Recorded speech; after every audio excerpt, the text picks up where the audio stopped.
Hey guys, நம்ம இன்னைக்கு Kerala special கலத்தாப்பம் recipe தான் பார்க்க போகிறோம். ரொம்பவே டேஸ்டியான ஸ்நாக்ஸ் ரெசிபின்னு சொல்லலாம். கிட்ஸு நல்லா விரும்பி சாப்பிடுவாங்க, ஹெல்த்தியும் கூட.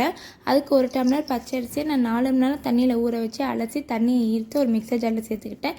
கூட 2 ஏலக்காய், 2 ஸ்பூன் வடித்த சாதம், கொஞ்சமாக உப்பு சேர்த்து ஃபஸ்ட்டு கொரகொரப்பாக அரைச்சி எடுத்துக்கிட்டேன்.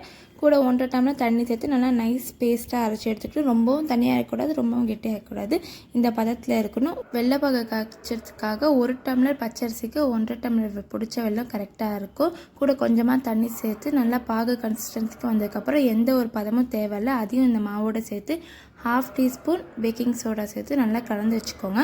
ஒரு குக்கரில் 2 டீஸ்பூன் நெய் விட்டுட்டு பொடியாக கட் பண்ணி வச்சுருக்க தேங்காவை சேர்த்து நல்லா வதங்கினதுக்கப்புறம் நம்ம கரைச்சி வச்ச மாவை சேர்த்துக்கோங்க. கேஸ் கட்டும் விசிலும் போடக்கூடாது. கரெக்டாக 12 நிமிஷம் லோ ஃப்ளேமில் குக் பண்ணி இறக்குறீங்கன்னா சூப்பரான கலத்தாப்பம் ரெசிபி ரெடி. ஆறுனதுக்கப்புறம் பீஸ் போடுங்க, என்ன பீஸ் சரியாக வராது. ட்ரை பண்ணி பார்த்துட்டு எப்படி கமெண்ட்டில்